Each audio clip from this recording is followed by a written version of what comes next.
anunciábamos hace 15 días como probable y abusando un poquitín de la confianza porque todavía no habíamos consultado con él, y afortunadamente aceptó la propuesta de venir aquí a charlar un rato y a contarnos unos cuentos, y todo eso va a empezar ahora mismo. Daniel Moyano, por si hay alguien que no lo conozca, no es ese es el micrófono, ese no es Daniel Moyano. Es un escritor. Problemas técnicos. Es un escritor argentino. Un escritor argentino que publicó ya varios libros en las mejores colecciones que hay en España de novela, y también de sus libros de cuentos están publicados aquí en España en las colecciones de más venta y más bonitas en todo sentido. Lo que va a hacer esta noche aquí yo todavía no lo sé muy bien, porque yo le había propuesto que leyera un par de cuentos, pero él me dijo a mí que no sabía leer cuentos, que él sabía contarlos. Y realmente, pues eso es muy verdad. Nosotros leemos un cuento cuando no tenemos a mano a alguien que nos pueda contar un cuento, ¿no? Entonces esta noche, todos los que estamos aquí, tenemos la suerte de contar con Daniel Moyano para que él nos cuente unos cuentos, ¿no? Haciendo un poco un juego de palabras. Así que yo ya nada más. Como quieras, Daniel, muchas gracias por venir. Yo me voy a poner de pie así, ya que no hay micrófono. ¿Ah? Para aquí. Bueno, esto de contar... ¿Se oye? El otro día escuché una cinta de Thelonious Monk, donde me grabaron lo que tocó durante 30 años. Todo lo que tocó durante 30 años, y es el mismo tema. Es decir, él siempre tocó el mismo tema y siempre fue haciendo variaciones. Y al final de la cinta está ese tema, desarrollado por él hasta el infinito, tocado por un cuarteto clásico de cuerdas, ¿no? Esto demuestra las posibilidades que tiene la música, ese arte al que hay que recurrir siempre, porque es un arte muy cierto, porque es un arte que tiene estructuras perfectas. Y a mí me pasa un poco lo mismo, salvando la distancia entre Thelonious Monk y yo, que siempre cuento la misma historia en realidad, aunque tenga distintos títulos, aunque distintas situaciones se desarrollen en distintas partes. En realidad siempre uno está condenado a contar la misma historia. Y esto no es nuevo, porque Kafka, por ejemplo, contó siempre la misma historia en todos sus libros. William Faulkner en realidad contó siempre la misma historia de Jonah, con distintas variaciones. O sea que las artes narrativas se están aproximando saludablemente a la música, que no hace más que hacer variaciones sobre un mismo tema. Entonces, yo mis temas suelo usar la música, suelo usar la música generalmente, y porque he sido músico durante 17 años, pero un músico de a caballo, digamos, porque nosotros íbamos a tocar a los pueblos y decían que nosotros le pegábamos a la mula o al caballo con el arco del violín, que lo usábamos de látigo, ¿no? Esa era la burla que nos hacían. Llevábamos música a los pueblos, le hacíamos oír a indios de oído virgen, en la cordillera, a 3-4 mil metros de altura, y que nunca habían oído otra música que el viento. Les hacíamos oír música europea cultísima, ¿no? Y que era un poco una agresión, si se quiere, porque ellos además tenían su propia música. Entonces empezamos a variar ligeramente la música europea. Tomábamos, por ejemplo, a Beethoven y le quitábamos... ustedes saben que los indios tienen un sistema pentatonal, entonces hacíamos a Beethoven pentatonal y sonaba muy bien, sonaba como esa música del altiplano. Le faltaban sonidos a Beethoven. Y de esas experiencias yo he recogido anécdotas y las he contado a lo largo del tiempo, una vez conté en Granada una historia de una pianista a la que un insecto monstruoso de Kafka se le había prendido en una oreja durante la ejecución de una obra de Schubert. Y eso lo conté en Granada a unos amigos en un bar como aquí. Y 10 años después aparece Julio Vélez, profesor de la Universidad de Granada, con unas alumnas norteamericanas enormes, que con una parte de la mandíbula masticaban chicle y con la otra comían hamburguesas, enormes, poderosas, llenas de músculos. Y entonces me dijo una de ellas, ¿tú te llamas Daniel Moyano? Sí, creo, sí. ¿Y de dónde eres? de La Rioja. Yo conozco una historia de un autor riojano donde un bicho se le prende de la oreja a una pianista, y yo nunca había escrito el cuento. ¿Cómo? Cuéntamelo. Y me dio una versión norteamericana de mi cuento, ¿no? Era un saltamontes, no sé qué. Bueno, total que me lo contó y le dije, ¿y tú dónde lo sacas? Lo he leído. Le pregunto a Julito Vélez. Ah, no, dice, lo que pasa que a ese cuento yo lo cuento a mis alumnos extranjeros, sobre todo. Y ellos van haciendo sus propias variaciones de su cuento, dice. Entonces yo voy a contar ahora otra versión, ¿no?, de ese cuento, que es una anécdota real. Con la aclaración siguiente, que lo he contado muchas veces, finalmente lo he escrito y lo he arruinado escribiéndolo, porque es un cuento para que suene, que al final dudaba, porque generalmente la gente te dice, pero eso es cierto, generalmente te dicen, siempre te hacen esa pregunta, ¿no? Es decir, la gente no entiende nada, como el principito que cree que es un sombrero y no sabe que es un elefante, una víbora comiéndose un elefante. Igual, uno siempre dice la verdad y ellos creen que uno inventa. Y se dice, generalmente los narradores decimos absolutamente la verdad, rigurosamente la verdad.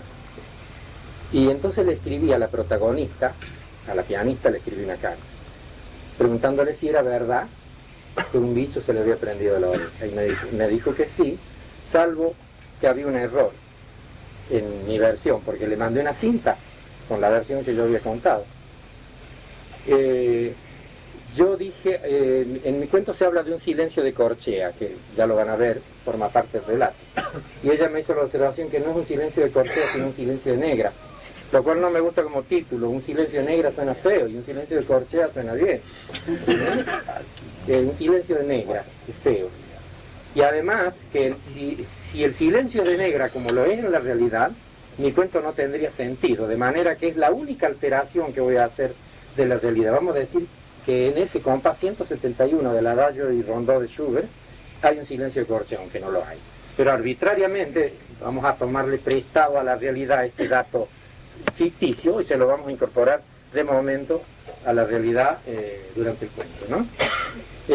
La provincia de La Rioja de Argentina tiene 300.000 kilómetros cuadrados y 150.000 habitantes en 3 ciudades, o sea, medio habitante por kilómetro cuadrado.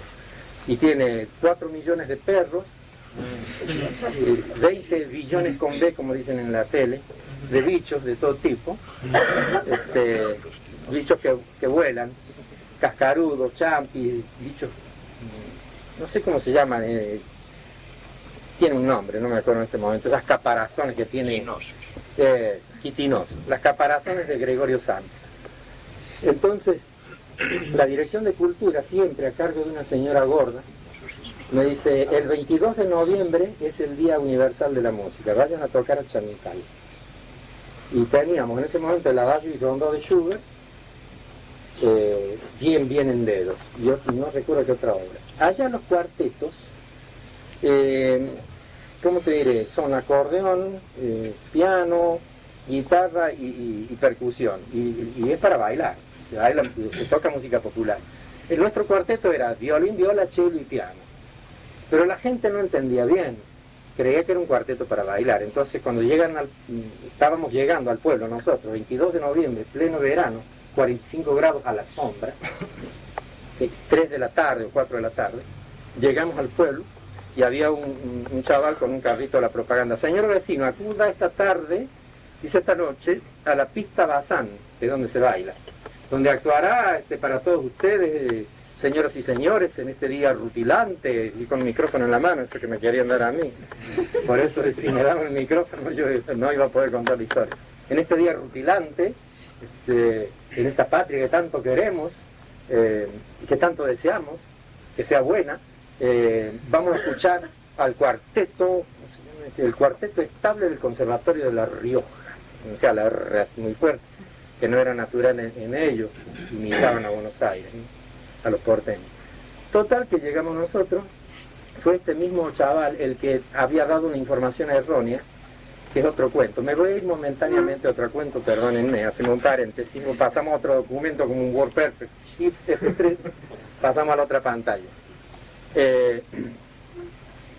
El guitarrista que tocaba con nosotros, que se llamaba Arturo de la Colina, había estudiado guitarra con su tía Eduviges en el pueblo, y le había escrito una vez una carta a Yepe y otra a Segovia, diciéndole que me compro una guitarra de 10 cuerdas, y Yepe le dijo, súper, cómpresela. Y Segovia le dijo, he leído su carta, porque ni siquiera le mandó una cinta, y he leído su carta, continúe estudiando y gracias por los elogios. Entonces él en su currículum, y esto le dieron al chico la propaganda para que leyera: señor vecino, escuche esta tarde, dice, el gran concierto que se celebrará en la pista Bazán. Actuarán en primer término Arturo de la Colina, que era el susodicho, Andrés Segovia y Narciso Yepe. Porque en el currículum había puesto, nació en Pituil, un pueblito ahí que no existe ya. Nació en Pituil y a los 22 años empezó a tomar lecciones de solfeo con su tía Eduviges. Más tarde, dice, estudió guitarra por cifra con el tío Eulogio.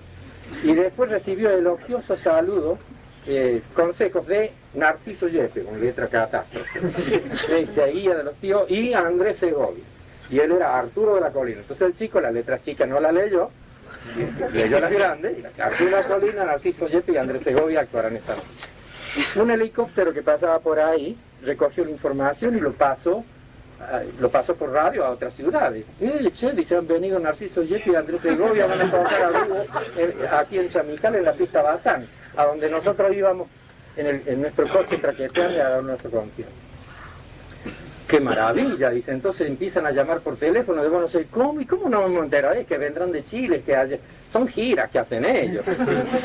Llegó a Bolivia, el presidente de Bolivia dijo, bueno, vamos a ver si mandamos rápidamente una delegación para escuchar a ver todos los guitarristas bolivianos. Bueno, y se juntaron unos 14.000 guitarristas, o 20.000, llenaron el desierto de guitarristas, y teníamos que aparecer, éramos el cuarteto nuestro y Arturo de la Colina, que siempre me decía, tocamos, lo único que sabía tocar el concierto en re mayor de Vivaldi para guitarra y orquesta. Nosotros le hacíamos la parte de orquesta.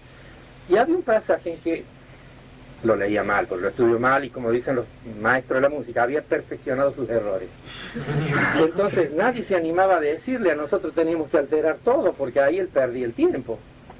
Y me dice, el chelista, dice, ¿por qué no se lo dije? Yo ni me animo. El otro era el maestro Arturo de la Colina y le pagaban un dineral. A nosotros no nos pagaban.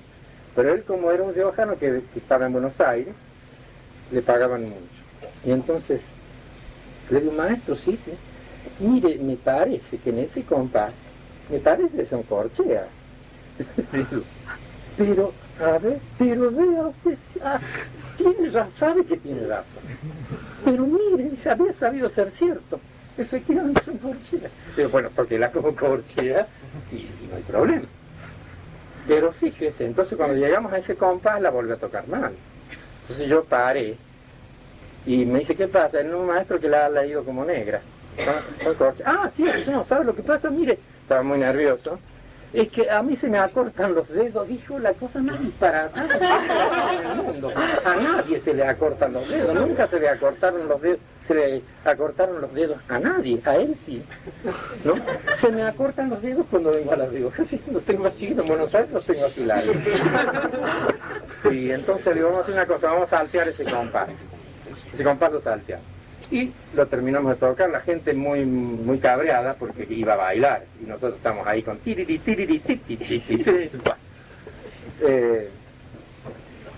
Este es el paréntesis. Años después, sigo con el paréntesis, perdón, con el documento número 2. Años después yo le contesto a Luis Rosales Luis Rosales se lo contó a Segovia. Y Segovia le dijo, de alguna manera eso es cierto, porque nosotros hicimos una gira con Nicanor Zabaleta, cuando Segovia era muy joven, hicimos una gira por Argentina y Chile, y nos fuimos a Lomo de Mula, atravesamos La Rioja a Lomo de Mula, para ir a Chile. O sea que de alguna manera es cierto que Segovia anduvo por ahí. Lo que pasa, claro, los pobres bolivianos después se tuvieron que volver a Bolivia, los chilenos, los uruguayos, los brasileños a sus países de orígenes, sin haber escuchado a Segovia y Narciso Yeye. A esa pista íbamos nosotros a tocar con 45 grados a la sombra, y hacía 3 años que no llovía. O sea, había lluvias, como allá llueve en enero, una sola vez al año, lo llueve todo, crecen los ríos, la provincia entera se convierte en ríos espasmódicos que la atraviesan por todos lados y tumultuosos, que traen de la cordillera animales, troncos, elefantes, se lo van arrastrando por medio de la llanura. Y hacía 3 años que no llovía, entonces íbamos pensando, si llega a llover esta noche, bueno. Total que... ¿Para qué? Ah, bueno. Y entonces... Perdón. Y entonces... ¿A dónde iba?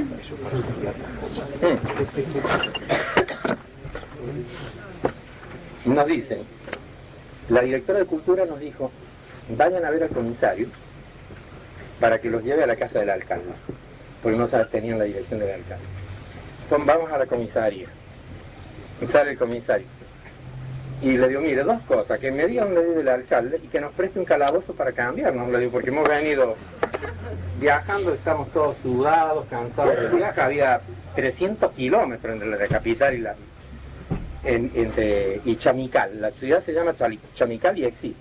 Chamical porque hay un yuyo, una hierba que se llama chamico, que es una cosa del desierto, un arbusto del desierto, y hay una estación de trenes, y 4 casas y la pista Bazán, que es cemento que le han pasado la llana un poco, y un ladrillo, 4 palos y unas chapas de zinc, debajo hay un piano todo destartalado y corroído por los soles y los bichos y pumas que van y lo huelen y lo mean.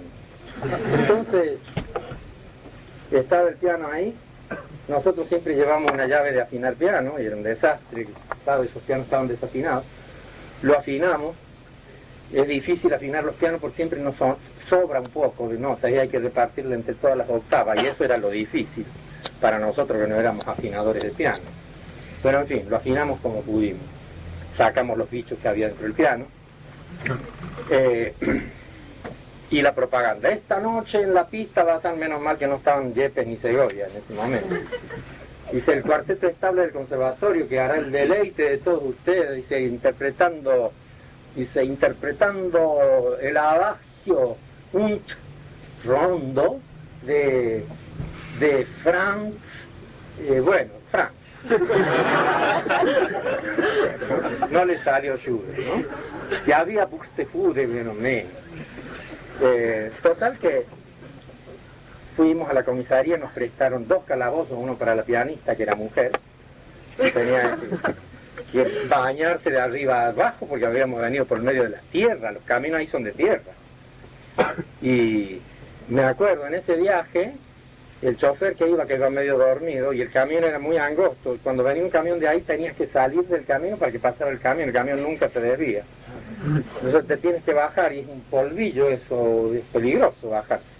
No hay arcén, no existe ni el arcén ni la palabra arcén, ¿no? Mucho menos, o sea, es una nada absoluta. Y nos habíamos ido bajando a ese arcén infinito que era el desierto, para darle paso a estos camiones arrogantes que iban pasando por el camino. Y nos tiraban tierra y esas cosas, piedra, porque el camino, la palabra, no sé si es la misma aquí, ripio, es piedra molida. Y ese ripio, cuando la rueda lo muerde mal, te la tira justo en el parabrisas, entonces te lo rompes, tienes que ir con parabrisas de repuesto. En nuestro coche siempre llevamos 4 o 5 parabrisas, ¿no? Por el asunto de las piedras. Y entonces había la idea de que tocándolo al parabrisas en el momento del cruce, impedías la vibración con los dedos. Y entonces la gente creía que los saludaba y todo se hacía, y se saludaban y se siguen saludando. En realidad el origen del saludo son las piedras. Bueno, total que ya habíamos llegado, ya nos habíamos cambiado. Edith se había puesto un vestido todo escotado en la espalda, toda la espalda desnuda, ¿no? Estaba muy bien peinada, estaba hermosa como siempre. Y a nosotros nos habían dicho que no nos quitáramos la corbata, porque no se concibe que un músico no tenga corbata. Smoking no, pero en fin, corbata había que tener. Y nos quitamos las corbatas, le pedimos permiso al alcalde. Me olvidé del alcalde. El comisario dice, el alcalde está para afuera. ¿Pero a dónde está? Yo quiero hablar para que me firme el permiso para tocar, porque era el dueño del silencio de Chamical. Y entonces, no, está para afuera. Y entonces voy y le digo a una agente, dígame dónde está el alcalde. No, el alcalde no está para afuera. ¿Dónde? Yo no sé si decir, si el comisario me ha dicho que no diga. Usted no le va a decir que yo le dije no. Dígamelo, yo no le digo. Se ha ido para unas carreras cuadreras. Son carreras sin hipódromo.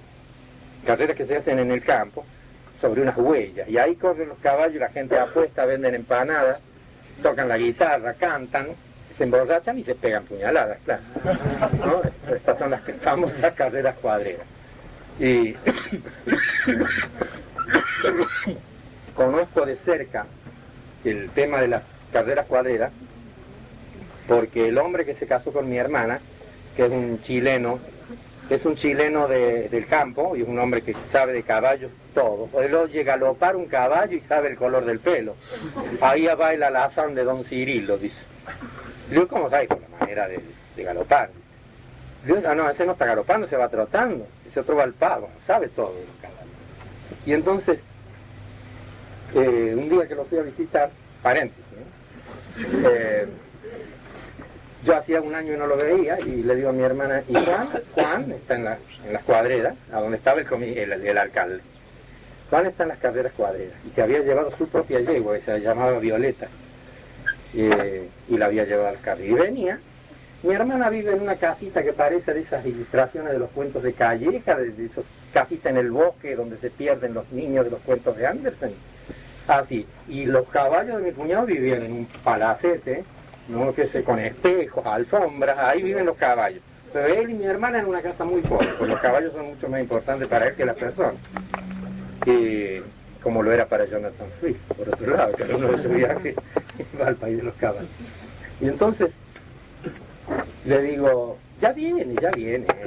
Le digo que me quedan todavía 600 kilómetros para llegar hasta donde voy. Ahí las distancias son pavorosas. No, dice, hacemos un asado. Y entonces hay una rampa ahí para que el caballo o la yegua no sufra nada cuando se baja. Y bajaba la yegua cubierta de terciopelo y unas diademas y flores. Bajaba por el camioncito a la rampa. Mi cuñado no nos miró, nos vio pero no nos miró. Puso los ojos así, pero siguió derecho al palacio. Nosotros estábamos al lado de la choza donde ellos viven, bajo un árbol tomando mate. Y se encerró ahí, le digo, ¿qué va a seguir? Me dice, por la cara que trae y el hecho de no haber saludado es porque le ha ido mal. Y se encerró y le hablaba a la yegua. Todo lo que he hecho por vos, todo, me vas a arruinar, vas a quitar el pan de mi hijo, la carrera universitaria, mi hijo está por terminar la carrera. Y si tengo que girarle todos los meses a coro, mira lo que has hecho, yegua es un insulto, pero da el caso que era una yegua. Entonces, y la yegua, claro, supongo que lo miraba, movía las orejas, y le dice, te traje aquí cuando estabas en las últimas. Por poco te llevan al matadero para darle de comer a los leones del circo. Y te he dado dignidad. Aquí te respeta todo el mundo, en toda la provincia, todo el mundo te quiere. Han apostado por vos, todo el mundo ha apostado por vos. Y ahora me haces esto. ¿Por qué esa ingratitud? Caballar. Como el hombre, le decía. Todo esto con acento de Pablo Neruda, porque es chileno. Entonces, la yegua seguía en silencio y él siguió la arenga y de golpe le empezó a dar unos golpes en los morros. Y yo me enteré de lo que le decía porque me acerqué. Y me pareció que estaba violando una cosa muy íntima, una relación entre él y su yegua. La verdad que no era para escucharla, ¿no? Así que me retiré discretamente. Y cuando él terminó su sermón vino, ¿qué tal? Los riojanos por fin han venido a casa, qué maravilla, me han traído vino, sí, de ahí te traje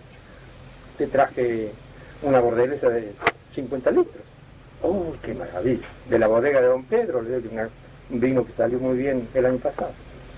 Un Beaujolais de allá. Y entonces, estupendo, ya mismo hacemos un asado. Y empezó a prender el fuego, y le digo, Juan, ¿te puedo hacer una pregunta? Sí, sí. ¿Qué le decías a la yegua? ¿A la yegua? Ah, no, son cosas que yo tengo con ella. Dice, ¿que me estuviste espiando? Sí, perdóname, te estuve espiando. Bueno, son problemas que yo tengo con la yegua. Los tengo desde hace mucho, no son de ahora. Bueno, le digo, yo te oí lo que le decía. Pero me parece muy bien lo que le dijiste.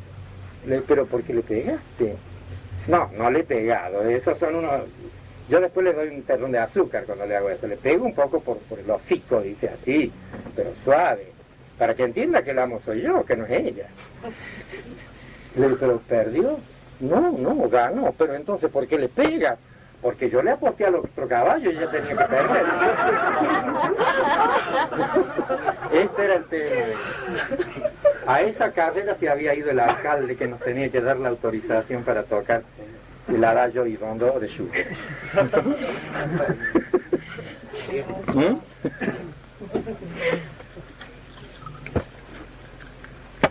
Se puso el sol, ahí se pone en la tierra.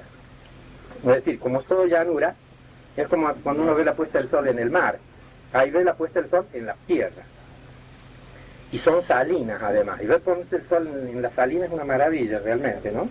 Esos colores sobre la salina grande de La Rioja es más grande que Suiza, Suecia y no sé qué otro país europeo en kilómetros cuadrados. Una salina. Hay más, hay varias, ¿no? Hay varias. Esa salina, y en medio de la salina estamos tocando nosotros. Había un accidente, habían quitado sal, habían puesto un poco de tierra y ahí había unos yuyos, ¿no? Y el piano. Y la gente. Y los vagones de tren con leña.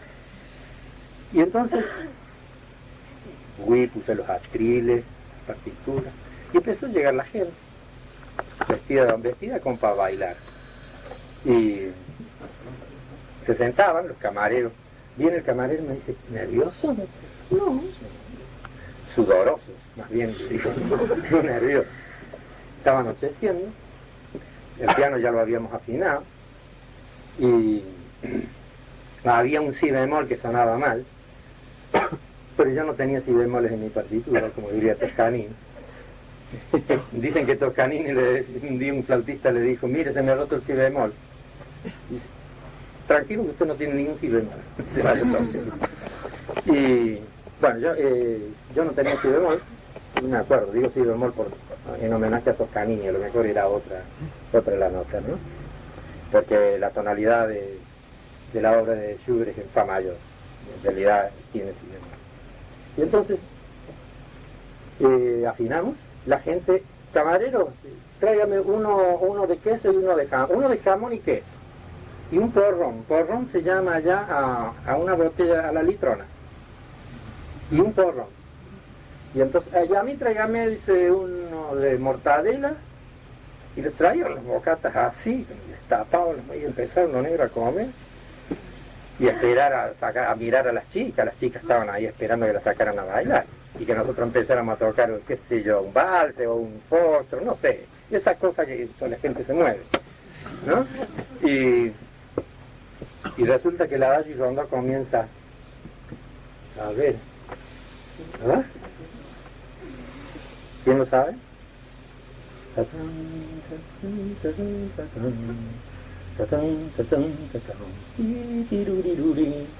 Y ahí entra una gran escala de la pianista.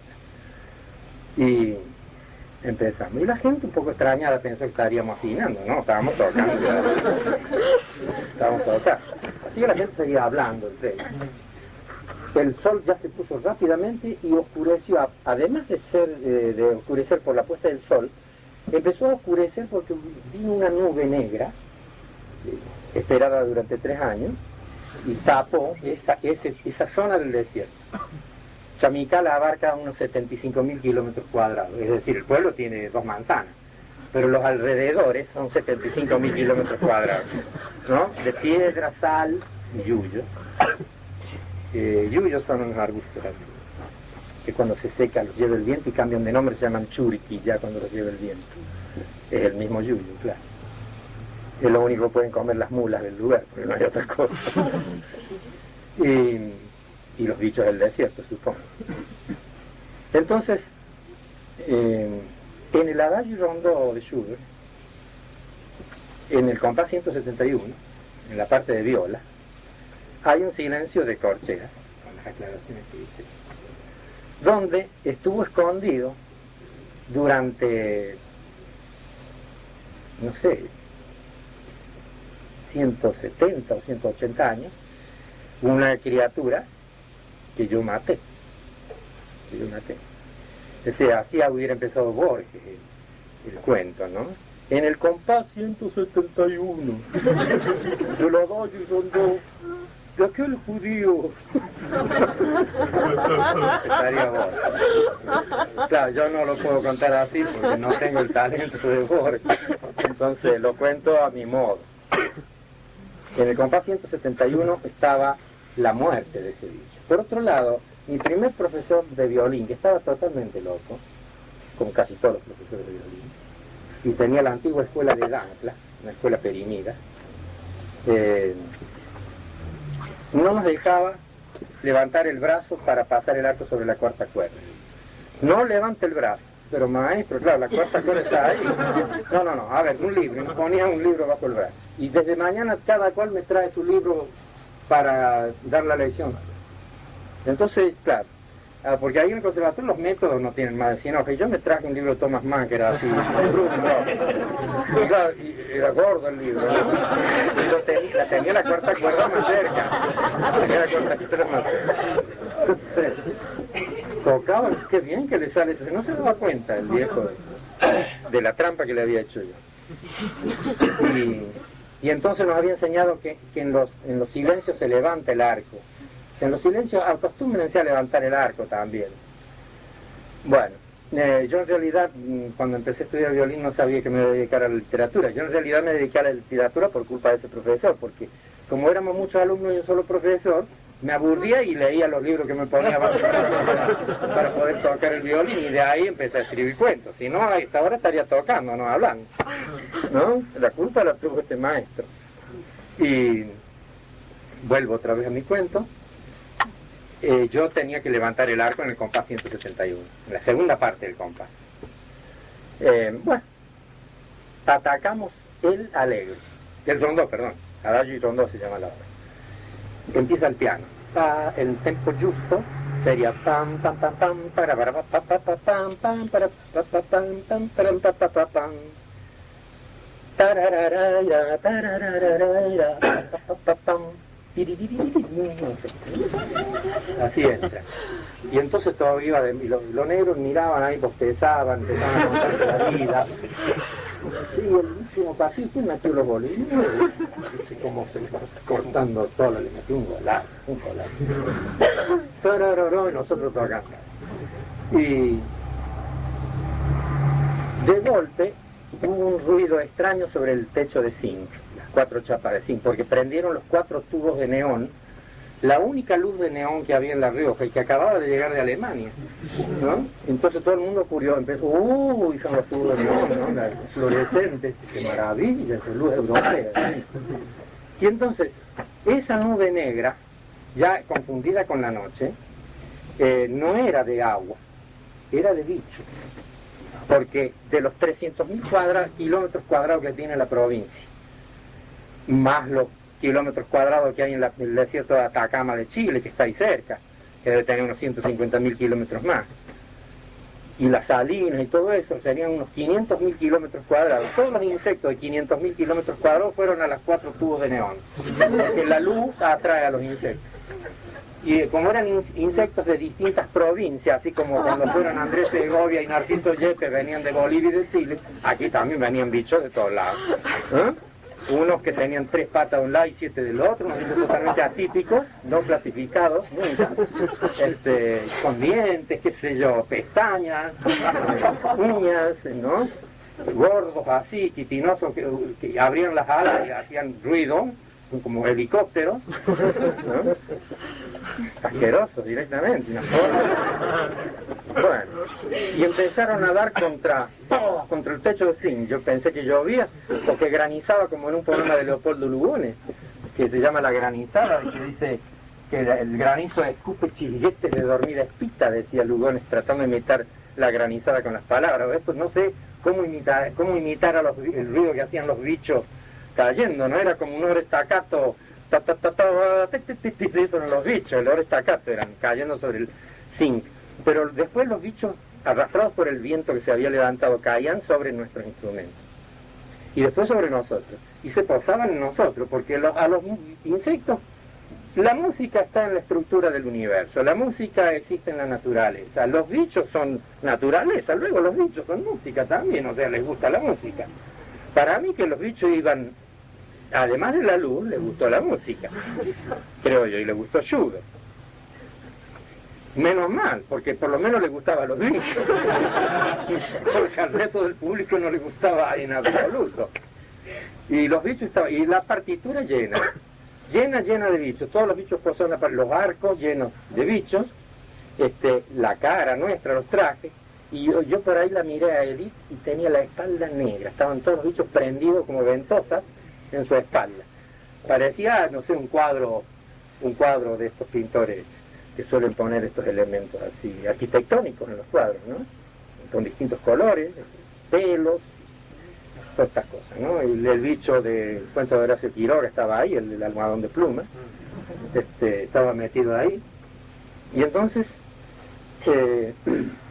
habíamos atacado el alero, ya digo, en el tempo justo, era pa, pa, pa, pam, para, pero ella, nerviosa, lo tomó al doble, decía pa, pa, pa, pam, pa, pa, pa, pam, y entonces empezamos a hacerle señas. Yo estaba detrás de ella, le hice una seña a Chicho, al violinista, y Chicho de alguna manera le hizo seña que me fue mermando, ralentando, hasta llegar al allegro justo, que era corchea igual a 170, esas cosas que ponen los metrónomos, ¿no?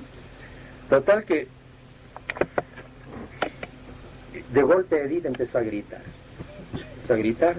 ¡ay! Y yo, para colmo, empezamos a equivocarnos, porque nos pasaba como al guitarrista que se le acortaban los dedos. Las negras estaban atravesadas de patas de bichos, y entonces las negras eran corcheas, pulsas, semipulsas. Los bichos hacían sus necesidades al lado de las notas, y ustedes saben que un puntillo altera la nota, prolonga el sonido a la mitad de su valor, y un doble puntillo 3/4 parte de su valor, como dicen los teóricos. Entonces fue un verdadero desastre el Schubert, pero un Schubert original, un Schubert bastante original. Total que de golpe con no sé quién intentó sacarle unos bichos de la espalda a Edith, el chelista, con el arco. Y en el momento que cayeron los bichos, vinieron otros que estaban en el aire esperando ir a oír música. La espalda de Edith sería un palco, no sé. Entonces, yo ya me familiaricé con los que tenía. Yo digo, bueno, forman parte de la naturaleza, lo dice Schopenhauer en El mundo como voluntad de representación, por otra parte, o sea que no son inventos, los bichos se saben respaldar por un gran filósofo alemán.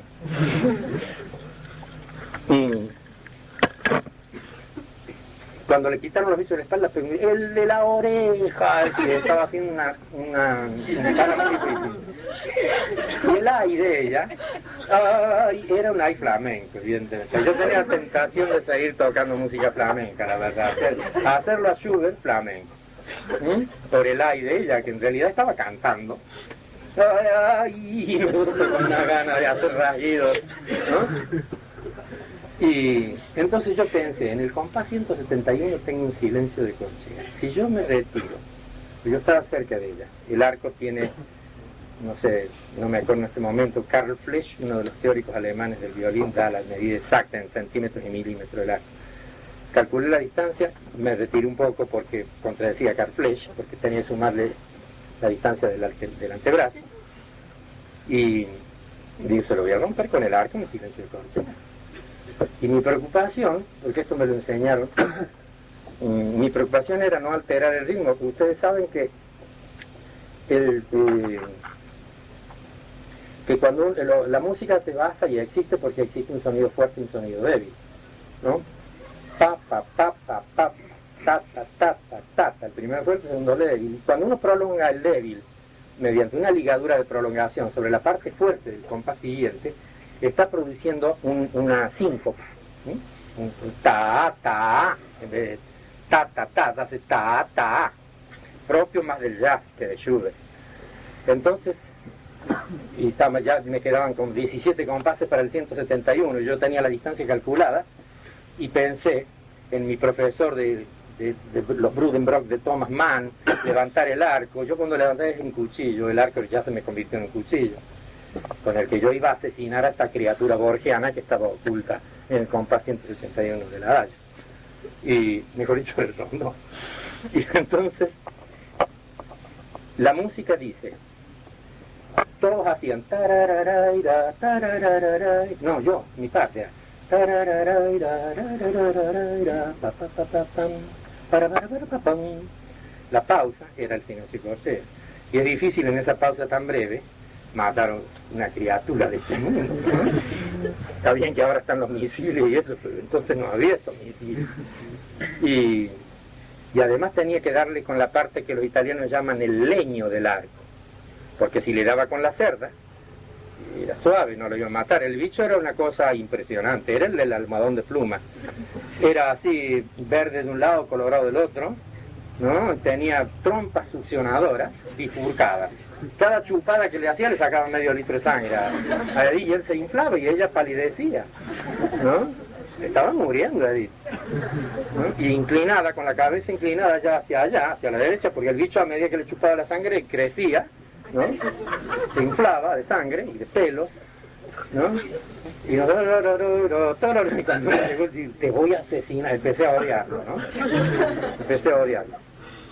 Y entonces, cuando me llegó el chile, ta ta ta ta ta ta ta ta tam, para ta ta ta ta tam, pam, y así, ¿no?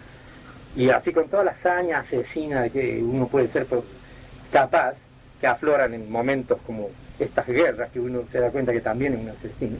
Maté a esa criatura inocente que había ido a escuchar un concierto, después estaba comiendo, claro, ese es el delito de él, y comiendo sangre de pianista. Bueno, tampoco es una incongruencia, la naturaleza suele ser ciega, dicen. Y entonces se lo reventé. Pero ¿qué pasa? En la parte débil del compás le reventé el bicho con un sonido fuerte. Entonces hice un contratiempo de jazz, y ya nos dio ganas de seguir con una obra de Thelonious Monk, esa del que yo hablaba al comienzo, ¿no? O de My Lady. Y era más propio después del contratiempo ese que yo había hecho. Y entonces la pianista respiró tranquila, la sangre cayó ahí al suelo, terminamos el concierto, y Hesíodo en la Teogonía, en una carta que en los trabajos y los días, en una carta que le manda al hermano, diciéndole que se dedique al cultivo a la agricultura, que no navegue, el mar es traicionero, tú dedícate al cultivo, y empieza a escribir poéticamente cuando llega la primavera, cuando los frutos en el verano.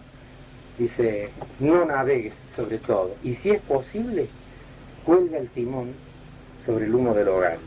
Entonces, después que yo maté al bicho, me entraron tantos remordimientos que dije, el día que pueda dejo la música. Y dejé la música y colgué el arco sobre el tranquilo humo del hogar, y ese es el final de la historia.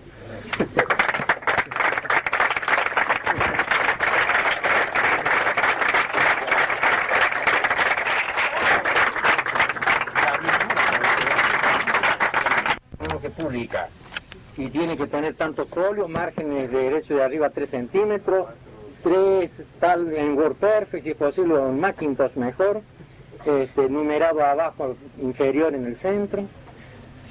¿Qué dices? Le decía yo a Agustín, no, ¿cómo es el nombre de Agustín? Creo que se llama Usquiza, o Usquiza, muy buena persona, por otro lado, yo no lo conocía, hablaban por teléfono. Agustín Usquiza. Según él, Usquiza, según la secretaria él le pone acento en la U, Usquiza, así que no sé si es Usquiza o Usquiza. Entonces, bueno, está bien, vale, yo me puse a escribir algo sobre lo real maravilloso y no me salió, evidentemente yo no sé, yo no tengo una cultura capaz de expresar esas cosas, ¿no? Así que me fui así, sin nada. Y bueno, le diré que graben, qué sé yo. Y entonces justo cuando en el aula magna de la Facultad de Filosofía iban a abrir los actos, aparecen el rey y la reina de España. Y aparece Usquiza, nerviosísimo, y se han venido los reyes y me había olvidado. ¿Cómo no te puedes olvidar que vienen los reyes? Y tú eres el decano de esta universidad, sí. Increíble que seas responsable de una universidad y no te enteres que vienen, lo ha dicho la televisión, la radio, vienen los reyes, sí, vienen aquí, así que vamos a tener que ir a hacer el acto en otro lado. Y nos llevaron, andamos buscando lugar y entramos a la facultad de veterinaria. Y estaba lleno de bichos, entonces una maravilla. Había mulas, pescados, de todos los bichos que estudian ahí en la facultad. Entonces que los estudian, los estudian, que son estudiados. Y entonces cuando me tocó el turno a mí dije, yo aprovechando que aquí unas mulas, y yo puedo contar algo de las mulas, porque además todos los alumnos de veterinaria estaban ahí. Le digo, aquí además ahora el público ha cambiado ligeramente, hay gente interesada en la literatura, pero hay otra gente interesada en animales, ¿o no? Sí, nosotros que levanten la mano lo que les interesa en la mula, y eran más de la mitad. Bueno, vamos a hablar de las mulas. Entonces, bueno, yo conté de las mulas que iban a los conciertos nuestros. Nosotros teníamos la mitad del público eran personas y la otra mitad eran mulas, porque en esos pueblos cordilleranos los conciertos se hacían en el patio del colegio, que son en la galería, que es algo cubierto y unas columnas que sostienen esa galería metálica. Y los niños ahí muertos de frío, los deshielos al lado, el océano Pacífico al otro lado, naturaleza pura, unas piedras increíbles, las llamas y las vicuñas mirándonos ahí desde arriba, con los ojos enormes y las orejas moviéndolas, y nosotros ahí con el concierto para 4 violines y orquesta de Vivaldi. Y para colmo había un violinista que tenía problemas psicológicos y era uno de los solistas y no entraba. Y a veces decía, ay, a veces no puedo entrar, por problemas íntimos que tengo, no entro. ¿No? Y es bravo para los otros violines cuando no entra uno de ellos. Y yo se lo dije al maestro, Rodríguez Forés, todo esto que digo es absolutamente cierto, ¿no? Al maestro, mire, maestro, la flautita hace y entra el cello, tara, ta, ta, ta, ta, tara, el violín, tara, la viola, tara, y todo, pam, pam, pam, pam, pam, pam, pam, toda la penita, y el cello, tara, ta, ta, ta, ta, tara, yo lo miro y me hace que no iba a entrar. Había bajado el arco el cabrón, para colmo, lo tenía abajo con estos dedos y con este me hacía seña que no iba a entrar. Y entonces la pianista se da vuelta y no sabía ella. La pianista se da vuelta y sigue con el trino. Eran 3 compases, lo hizo durar 30 compases. El cello vuelve a entrar, tara, ta, ta, ta, ta, tara. Y al final no me acuerdo si fue el cello o yo que hicimos la parte del violín. Entramos y acabó la hora y cuando, ¿qué hiciste? Le digo. Si yo te dije antes que yo a veces no entro. Vale, estaba él ahí en este concierto del cual voy a hablar y le digo que no se te ocurra no entrar. No, eso fue, dice que no fui el psicólogo esa semana. Entonces, es que tenía unos líos, este chico tocaba muy bien, era de origen, era judío. Y como los mejores violinistas han sido siempre judíos, ¿no? Y este heredó ese oído maravilloso, ese amor por la música. Pero tenía problemas psicológicos, porque era un judío que vivía en la Argentina. Entonces, ¿quién no tiene problemas viviendo en la Argentina? De orden psicológico, menos mal que hay muchos psicoanalistas. Casi todos los habitantes son psicoanalistas. O sea, psicoanalistas y enfermos al mismo tiempo. Entonces, total que le dije al maestro, mire maestro, hay veces que Argañarás no entra. Es increíble. Siempre se paraba la sílaba del maestro. Increíble, decía. A veces no entra. Que no me vaya a hacer esto hoy, porque esto es increíble. Yo vengo de Erevan, que era verdad, venía de Rusia. Había llegado a Buenos Aires en un avión, se tomó otro, fue a La Rioja y después en mula llegó al pueblo. Con nosotros. El carrito que llevamos los instrumentos nos dejó al pie de la montaña y a lomo de mula subíamos los violonchelos, las violas, las partituras. Todo Vivaldi a lomo de mula trepando ahí por la cordillera. Llegamos al pueblito, la gente sentada ahí y la gente, los labradores, los campesinos que iban al concierto iban en mula porque bajaban de la montaña y ataban las mulas en las colinas. Y entonces cuando salimos a tocar había 20 personas y 20 mulas. Y las mulas así muy atentas. Nunca vi un público tan bueno como las mulas. Mucho mejor que el de Chamical, para empezar. Es un público dócil, no aplaude, pero tampoco hace ruido, tampoco come caramelo en los conciertos. Hay gente que va a comer pipas y caramelos en los conciertos, eso es espantoso, me ha pasado. Esos caramelos envueltos en papel celofán, tú estás tocando y dices, es horrible, la mula no come caramelo. Entonces no hay ningún problema de ese tipo. Y entonces el maestro ya estaba acostumbrado a las mulas, las quería mucho, y me decía, algún día usted va a escribir sobre estos conciertos, ¿no? No sé, nunca, sobre esto que le estoy contando, esto no lo escribí nunca, ¿no? Y termina el concierto, entonces yo me acerco a una mula con la viola, yo toco viola, en la mano, y le digo, ¿y qué tal el concierto? Yo estaba entusiasmadísimo porque me miró a mí todo el tiempo la mula.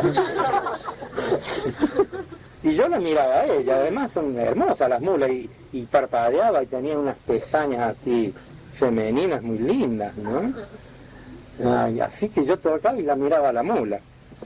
Y bueno, claro, Argañarás no entró. Argañarás no entró en el momento culminante, menos mal que el maestro estaba avisado, y cantó toda la parte de Argañarás, la cantó el maestro. La iba a cantar con el nombre de las notas, para que nosotros pudiéramos entrar también. Y Argañarás estaba ahí, muy tranquilo, diciendo, por supuesto que lo echamos, ¿no? Y entonces yo me puse a hablar con la mula, y de golpe la mula estiró la boca hacia el violín. Y me quiso comer, retira el violín, ¿qué te pasa? Y viene el alcalde, me dice, tenga cuidado, ¿dónde le va a comer el violín? ¿Cómo me va? Ay, qué hermoso, una mula comiendo un violín, la verdad es bellísimo. Los poetas surrealistas franceses habían pagado por tener una metáfora así, ¿no? La mula que comía el violín. La mule que mange le violón. Entonces, me dice, tenga cuidado. Y entonces lo acerqué más y lo baboseo al violín, ¿no? Lo metí entre la boca, no alcancé, se lo retiré cuando oí el ruido de los dientes contra la madera. Y después hice esta reflexión, que conté todo esto para esta reflexión. Ahí, en esos pueblos, y esto es lo que conté allá volviendo a Cáceres, ¿no? Porque había una mula que me estaba escuchando el cuento, además. Había una mula viva al otro lado de la sala donde estábamos hablando, asomada a la ventana, escuchando nuestras ponencias. Para una mula, ¿qué es un violín? No es un instrumento musical. Para una mula un violín es vegetal. Para esas mulas de la cordillera que nunca ven pasto, que nunca ven hierba, esto es vegetal, o sea, es pastito rico, es comidita, es una comidita rica un violín. Si le quitas las cuerdas y las clavijas, y el barniz, y la historia al Stradivario y a Vivaldi, eso es un yuyo, una hierba, una mata, y la mula se la quería comer. Y yo después quería comprar un violín barato para ir a hacer un viaje y llevarlo para dárselo que lo comiera. Y cuando estuve por comprarlo al violín en Buenos Aires, me dice el maestro, haga una cosa, en vez de darle un violín a comer, porque no le lleva alfalfa, y tenía razón. Lo iba a agradecer mucho más la mula, pero a mí lo que me parecía maravilloso era una mula comiéndose un violín que sin duda se lo hubiera comido de buen grado, ¿no?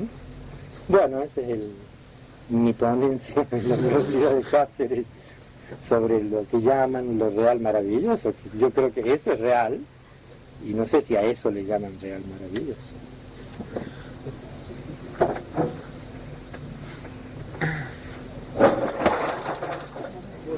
Aquí también bueno, pues si no hay nada más, yo creo que ya Daniel estará un poco cansado. No, yo no estoy cansado. Si quieren les cuento el último. Bueno, el último, claro. Va. El último tiene el mismo escenario. El pueblo creo que se llama... No me acuerdo el pueblo. Está a 3.500 metros sobre el nivel del mar. Si uno sube todavía 1.500 metros ya puede ver el Océano Pacífico. Ahí habíamos subido a tocar Vivaldi por segunda vez. Y la gente, el alcalde muy contento, no como el de Chanical, que cada vez que íbamos decía, otra vez ustedes, pues sí vinieron el año pasado. Nos odiaba, ¿no? Pero este no, se ve que estaba tan aburrido ahí que aceptaba que fuéramos a hacerle música clásica. Y, ¡uy, qué maravilla! ¡Qué maravilla! Que han venido. Dice, no me han avisado, no, le no funcionan rotos los telégrafos, la policía dice que no le funcionan, aprietan así, el sistema Morse, han olvidado el sistema Morse, no sé. No lo han podido comunicar. Entonces, bueno, qué maravilla, ya llamo a la gente, pegaban gritos, así pregón y bajaba la gente al lomo de mula de la cordillera, dejaba de trabajar la tierra ahí y venían al concierto. Y ese concierto era didáctico, entonces yo expliqué lo que era Vivaldi, lo que era Florencia, les conté así eróticamente la orquesta de 18 chicas que tenía Vivaldi, y la reescribí a las chicas. La primer violín era la hostia, eran todas huérfanas la orquesta de Vivaldi, y era rubia, tenía los ojos así, tú mirabas, y tengo las fotos, Vivaldi les hacía fotos a las alumnas, y nosotros los músicos tenemos toda esa documentación de la historia de la música. Y total que termina mi exposición, yo hacía sonar los instrumentos y el maestro ya sabía, en ese momento aparecía él, siempre le gustaba dar y decir, increíble, y se levanta y hace así, que un momento, cuando el maestro hace así y va a bajar y battere, como le llaman los italianos, aterra col battere, es cuando hay que atacar, ¿no? Y ahí no te puedes equivocar.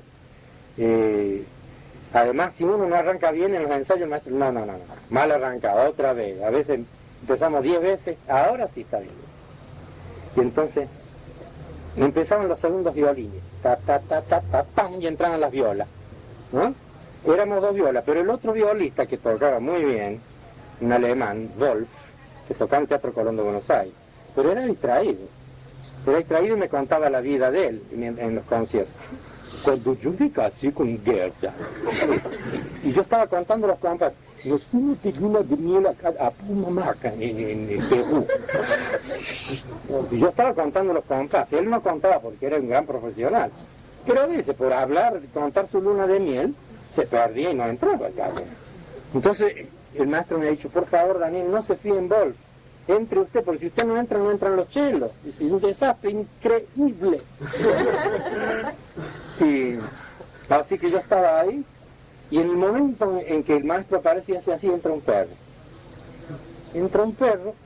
de esos perros frioleros, ¿no? De esos perros medio quemados por el carbón, ¿no? Una oreja quemada, todos despatarrados, ¿no? Y medio tuertos, o visco creo que era. Esos perros que son una calamidad, ¿no? Y entró y cruzó las patitas así y se sentó entre la tarima donde estábamos nosotros, más o menos de esta altura, y la primera fila de gente que se había sentado en el suelo, no había sillas, claro. Y las mulas estaban ahí. Pero las mulas ya eran habituales, ya eran públicos, pero el perro nunca había entrado un perro. Y se sentó ahí en el medio, en ese espacio que a veces hay un sillón para que venga el gobernador o el obispo, que nunca van a los conciertos. Pero siempre ese espacio está vacío para el obispo, para el gobernador o el papa, si se le da por ir para allá. Ahí estaba el perro. Y entonces el maestro cuando entró el perro, no bajó la batuta, se quedó paralizado. Yo entendí lo que me dijo. Yo era el secretario técnico de la orquesta, además era responsable de que hubiera partitura en los atriles, que la cordillera estuviera en su sitio, todas esas cosas, ¿no? Y yo le hice una seña, esperando con mi responsabilidad de músico, y ataca. Y el perro escuchó toda la primera parte del concierto, que consistió en el concierto para 4 violines. Cuando terminó el concierto, todo el mundo salió a ir al baño del colegio, el perro se fue al patio, hizo pis como todo el mundo, y nosotros hablábamos, y el alemán decía, ¡qué maravilla! Dice, él hablaba, citaba a Schopenhauer. Dice, bueno, pero lo que pasa es que este perro iría a otro lado, y se encontró con un concierto, qué cosa absurda, ¿no? Para un perro de estas latitudes, de estos rincones del mundo, ¿no? Y el perro a lo mejor iba a hacer pis, y de golpe entra a un lugar y hay un concierto con música de Vivaldi, es totalmente impensable para el perro. Pero cuando se vino la segunda parte, el perro entró y se sentó en el mismo lugar, y escuchó la segunda parte, que era más difícil que Vivaldi, ¿eh? Y la escuchó muy atento, y los pelitos de las orejas, esos pelos internos que tienen, y todas esas cavernas que tienen las orejas se le visibilizaban con secreciones, porque absorbía más música, tapaba, llenaba, chupaba el sonido. Cuando uno toca en un lugar donde hay muchas cortinas, es feo porque las cortinas absorben el sonido. El perro hacía como una gran cortina, se tragaba a Vivaldi así íntegro, y para él, en vez de un concierto para 4 violines, como los perros oyen más que nosotros, le decíamos un concierto para 8 violines, para él, ¿no?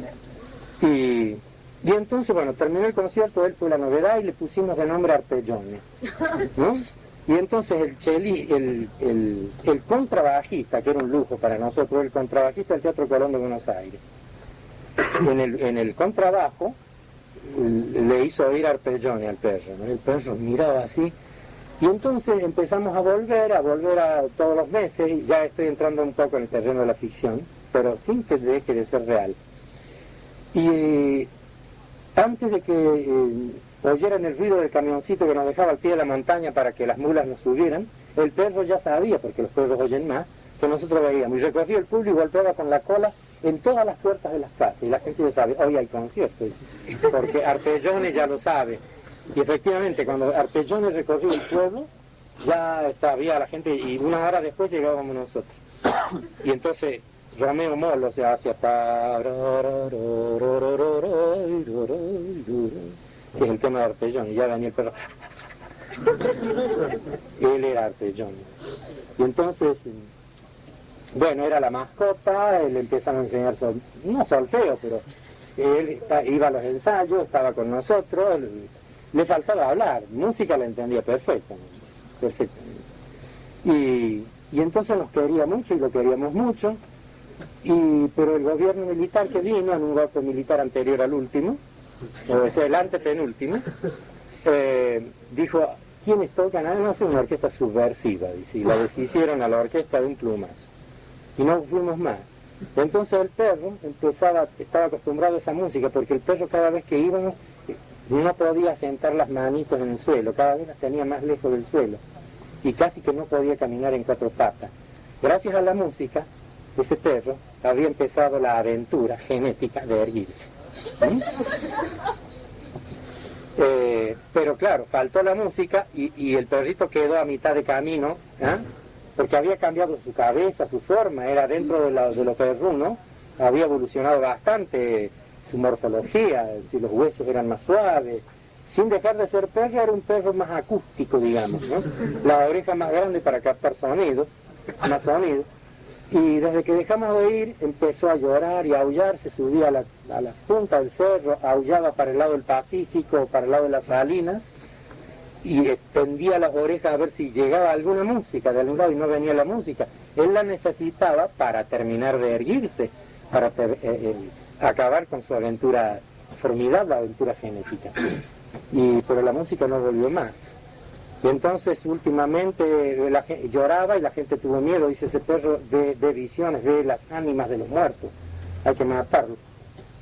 como el perro entendía todo, le dio miedo y se fue. Y anda todavía, dicen, por ahí por las salinas, gimiendo, llorando, buscando que alguien toque a ver si puede llegar alguna música. Entonces nosotros, que ya estábamos en España, cuando nos enteramos, le escribimos una carta al director del periódico local, diciéndole que, haciéndole ver que la desaparición de una orquesta puede hacer variar biológicamente la historia del mundo. Pero no la publicaron porque dijeron, estos están locos. Y ese es el último.